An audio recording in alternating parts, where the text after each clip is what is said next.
Hey guys! Today I'm going to show you everything that I bought for my first time mountaineering. So a couple weeks ago I just did my first trip to Gran Paradiso, which is the highest mountain fully in Italy at about 4,000 meters or 13,000 feet. And this weekend I'm going back to Italy where I'm going to be climbing up to the Margherita Hut, which is about 4,500 meters or 15,000 feet.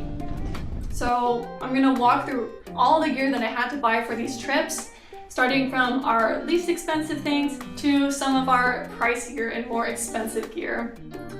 So with that, let's get started. I'm going to start with some of the things that I already had at home, so it didn't cost me anything. I had my water bottle, my gym shoes, and toiletries already at home. Some small things that I had to buy in the beginning, I had my sewing kit and my earplugs. The earplugs were extremely helpful, especially people are going to bed and waking up at different times, or people waking up as early as 3 a.m. and my team was waking up at 5 or 6 a.m. So, you don't want to be hearing all the alarms going off before you get up. And those are about $5 each. Up next, I have a pair of silk socks. So this is what I used inside my wool socks as an extra layer. Super comfortable, keeps you extra warm. These were $10 on Amazon. Up next, I have my spare batteries. There was a lot more when I bought them. I don't know where the rest are, but these were about $10 for the whole pack that I bought. Here we have really strong sunscreen. This is so important, especially when you're on a higher altitude. You're going to be on snow or glacier. You're going to be 4,000 meters up. And you just want to make sure that you're protected against the sun and the UV radiation up there. So that was about $10. Up next, we have our first aid kit. This is $10 on Amazon. Again, you just never know, just come prepared. So this is about $20. We just had a small towel. And this is great if you're showering or washing your face. I guess I didn't do my research properly and found out while I was there that the shower wasn't working or there was no shower. So make sure you do your research. I still found it helpful to wash up at night anyways, or wash my face. So now we have our head torch.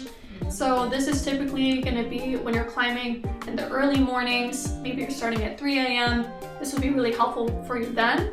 My group, we didn't start going until 5 or 6 in the morning. So because we started later, the sun was already coming up. Didn't even use it. Still good to have just in case you are an earlier group. That was about $30 there. These are gaiters. So gaiters are basically the piece of equipment that you put to block the gap between your shoe and your pants. So if you're hiking in a lot of snow, these will protect your socks and your feet from getting cold and wet from the snow. Here we have glove liners. Personally, I know my hands get super cold when I'm up on the mountain. I don't care how warm or cold it is. I like to make sure, just in case, that I have an extra layer. I didn't use these for Gran Paradiso, but I thought if I'm going back, I would rather have something in case. These are about $50 for merino wool glove liners. Here I have a sleeping bag liner. So this is basically what you're going to be used to be sleeping in at night. The huts will typically provide a bunk bed and blankets for you. So this is the inner layer that you're going to be sleeping in. Next, I have my sun cap, and this is going to be made out of 100% polyester. I did buy something a little bit nicer for myself. I spent $60 on this cap. There's obviously cheaper options out there. Just make sure you get what you like and something that will protect you from the sun. Here I have a pair of snow goggles and glacier glasses. Basically, you just want something to protect your eyes when you're at a high altitude, especially when you're seeing a lot of sun reflecting off the ice in the glacier. So these are going to be stronger than a regular pair of sunglasses. I already had the snow goggles at home, but I opted for using the glasses because it just felt more comfortable to wear. Next, we have our Alpine membership card. So we joined the Austrian club. We're not in Austria, but basically this will get you helicopter insurance. So instead of spending thousands of dollars because you needed a rescue by helicopter up on the mountain, You can pay about $70, get a membership card, and you're insured that way. Next, I'm gonna move to my mid layer back here. So this mid layer was about $70, and it's just basically to keep me extra warm between the other layers that I'll talk about next. I have a down vest. Some other options you can do are like a long sleeve fleece as an extra layer as well. This was $70. Up next, I have 3 pairs of really nice wool socks. And I hate to say that I spent $100 on socks, but that's exactly what I did. Like I said, I just know I get cold on the mountain, so I am not going to risk frostbite in any way at all. So I layered these up with the silk socks that I mentioned earlier, and no regrets on that, 100%. Next, I have my ski poles. Now, if you're new to backpacking and hiking in general, these can be really, really helpful to take some of the weight off of your knees, and especially if you're carrying a really large weight on your backpack, definitely recommend hiking poles. So these were $100 as well. And next, you can see I'm wearing my base layer, so I brought some spare layers as well.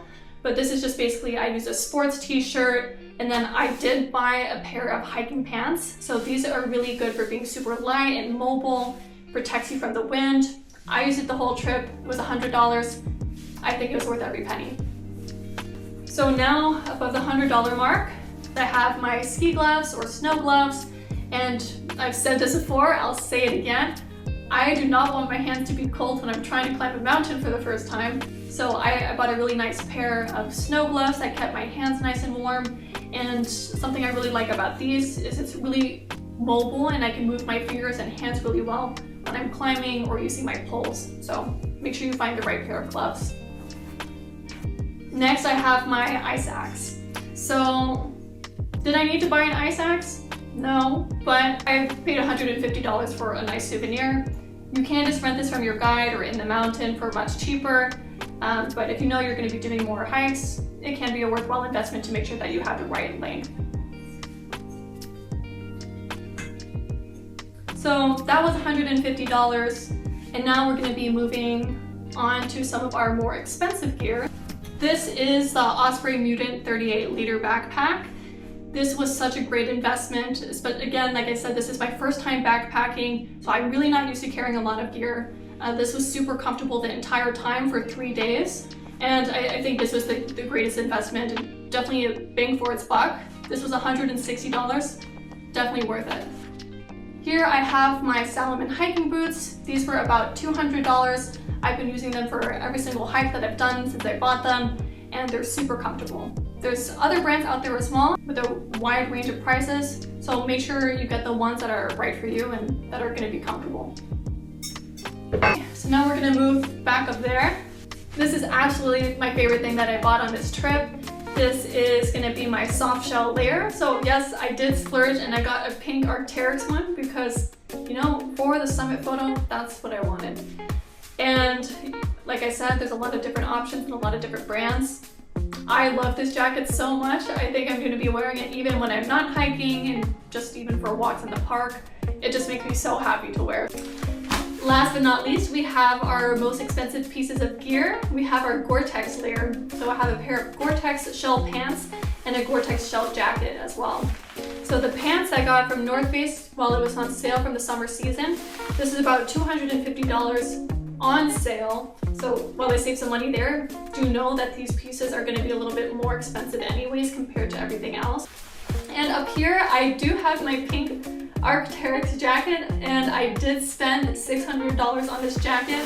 You know, I love the way that it felt. I love how I feel in the jacket. It makes me so happy to be up on the summit around a bunch of tough guys while I'm wearing pink. I'm not going to be buying another piece of clothing like this for another 10 or 15 years. I wanted something that I knew I'd be happy to wear skiing or mountaineering and climbing and hiking. So I bought something that I liked. There are obviously cheaper options out there. Do your research and find something that you like that's going to be a good investment. With that gets to everything that I bought for my first time mountaineering, and that brings us to a total of $2,500. Yes, it is an expensive sport, and you know, hopefully you already have some of these pieces at home from skiing or snowboarding or hiking. make sure that you buy the right pieces for you and in your price range, that it's going to be a good investment over the next how many years. But with that, hope this helps you get ready for your first time mountaineering or climbing, and I'm going to go get packing. Thanks for watching.